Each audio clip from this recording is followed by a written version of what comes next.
If you're dreaming of studying abroad, don't be fooled into thinking that banks are your only go-to for education loans. Non-banking financial companies, aka NBFCs, are also authorized by the RBI to give loans. Flexible repayment options and quick loan processing are some of the perks that tag along with NBFCs. In this video, I will cover the differences between banks and NBFCs, their eligibility criteria, along with exam-based benefits of education loans from NBFCs. So stay tuned till the end to get a comprehensive view of education loans via NBFCs.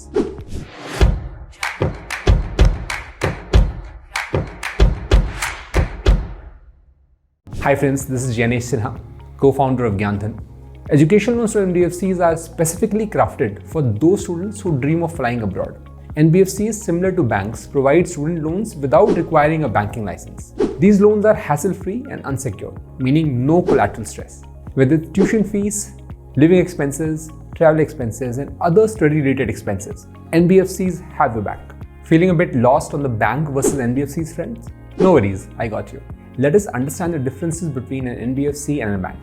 Number 1. Banks have strict compliance requirements, due to which they don't have as much freedom in deciding and customizing loans as per the needs of an individual student. On the other hand, NBFCs have more freedom and therefore they're able to do innovative stuff in coming up with new loan options for students. Number 2. Banks primarily use customer deposits to lend money, and this comes at a lower cost. On the other side, NBFCs raise funds from investors, financial institutions, and even banks to offer loans to folks like us. Now, regular people like you and I deposit money in banks as savings. Banks in return pay us interest on our savings ranging between 4% to 7.5%. Fair deal, right? Banks then turn around and charge us as borrowers between 9 to 11% on an average. On the other hand, NBFCs borrow money from private investors with a rate ranging between 9.5 to 11%. Since they lend money from the outside, they charge a slightly higher interest rate on education loan compared to banks. Number 3. Let's talk about paperwork. Banks are known for their hefty documentation and verification routine, especially when it comes to loan applications. They demand borrowers to provide a number of documents, including transcripts, proof of admission, evidence of income, collateral information if any, and more. Conversely, NBFCs often roll with a lighter documentation load, making the loan journey much smoother for you. They have quicker turnaround times for loan approval and disbursements, as well as lenient eligibility requirements. So if you're in a hurry to get your hands on those funds, NBFCs could be your swift ticket. Number 4. You or your co-applicant will automatically qualify for an income tax deduction under Section 80E if you take out a bank loan. This means that the interest that you pay the bank can be deducted from your taxable income. However, in case of NBFCs, with the exception of HDFC Credila, there are no explicit guidelines regarding income tax exemption. Now that we have a clear picture of the basic differences between banks and NBFCs, let's move forward. We will now understand the eligibility criteria of securing an education loan from an NBFC. Number 1. The student must be an Indian citizen. Number 2. The student must be between 18 and 35 years of age. Number 3. The student must have a decent academic record. Number 4. The student must have a co-applicant who has a steady source of income and a good credit score. Just like the banks, NBFCs also offer secured and unsecured loans for various countries such as the UK, US, Canada, Australia, France, Germany, New Zealand, and others. However, it is important to note that the collateral is mandatory for obtaining an education loan for a bachelor's degree course. As NBFCs provide education loans without collateral, typically, they require a co-applicant. This is an individual who applies for the loan along with the student. The co-applicant is equally responsible for paying the loan. For student loans from NBFCs, the parents, siblings, relatives, or spouses can act as co-applicants. The co-applicant should have a steady source of income and a strong CIBIL score.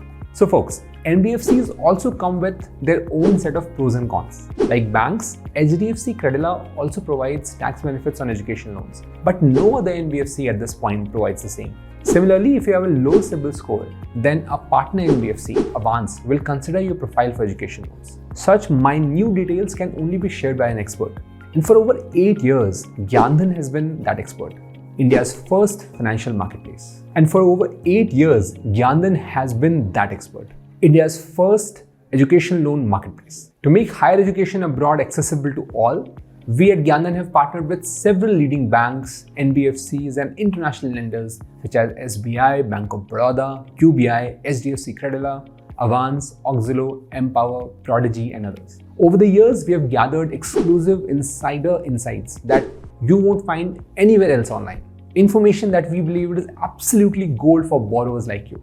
As a study abroad applicant, you must be well versed with graduate record examination, properly known as the GRE test. GRE is a standardized test that is part of the admissions process for many graduate schools. But do you know that NBFCs actually decide the loan amounts and interest rates based on these test scores? If the applicant has scored more than 310 in their GRE, they are eligible for a higher loan amount and a lower interest rate. Whereas if the student has scored less than 299, then they are eligible for a lower loan amount and a higher interest rate. Apart from interest rates and loan amounts, the processing fees can also change with GRE scores. The better your GRE score, the lighter your wallet will feel. NBFCs assess the processing fees that must be paid following the loan's provisional approval. This cost is approximately 1% to 2% of the sanctioned loan amount plus GST. Now let's say Rohit and Ananya, both study abroad aspirants, took the GRE test, but the loan journeys took different paths. Rohit scored a stellar 315 score and got the golden ticket, a whopping 65 rupee loan at 11.75%. Meanwhile, Ananya, with a score of 285, secured a 40 lakh rupee loan at 12.5%. Now remember, even 1% difference can make a huge difference. Additionally, for an education loan from an NBFC, the applicant is required to purchase loan insurance. This one-time payment ranges between 1 to 2% of the approved loan amount. Now comes the big question. When should a student ditch banks and choose NBFCs for the education loan? Let's see. Banks and NBFCs offer unique features and benefits in their education loan offerings. Still, there are ideal situations wherein a student would rather choose an NBFC over banks. Situation 1. The student should opt for an NBFC if they lack collateral and they are interested in courses such as sports, journalism, creative writing, fashion design, etc. that are not listed in private sector banks, approved colleges and universities lists. In such scenarios, NBFCs come out as the best option. Compared to banks, NBFCs provide unsecured loans for almost all types of courses and colleges. Situation 2. If the applicant requires an additional loan in a shorter span of time or within a couple of days, then go for NBFCs as their processes are much quicker. The processing time for education loans can be as low as 7 days and in some cases faster. Situation 3. If the student fails to arrange the extensive list of documents required by banks, then they should go for an education loan through an NBFC as they require very little documentation in comparison. Situation 4. Last but not the least, if you are looking for an unsecured loan but require a high loan amount, then NBFCs are the way to go. They even provide 100% coverage of study-related expenses and they require no margin money.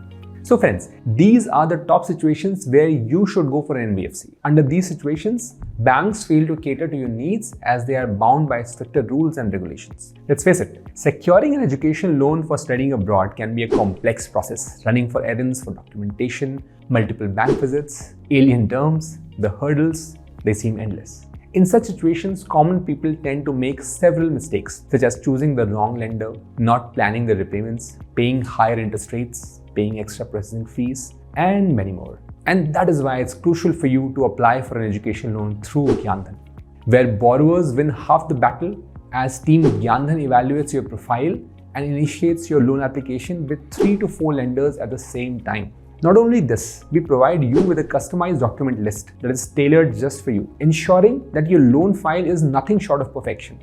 We understand that higher education is already an expensive affair. Hence, we don't want you to worry about our charges. And therefore, all our services are completely free of cost. So you have nothing to lose. But if you are on the lookout for a hassle-free loan experience with the added advantage of expert assistance, do not hesitate to give Gyanthan a try. Financial stress should never come in the way of your abroad education dreams. Ready to kickstart your education loan journey? Check your eligibility in the link given in the description. And there you have it. If you found this video informative, don't forget to hit the like button and share it with your friends and family who might be interested in securing an education loan for studying abroad. I hope I have covered all your queries, but if you have any questions left, feel free to hit the comment section. Thank you for tuning in.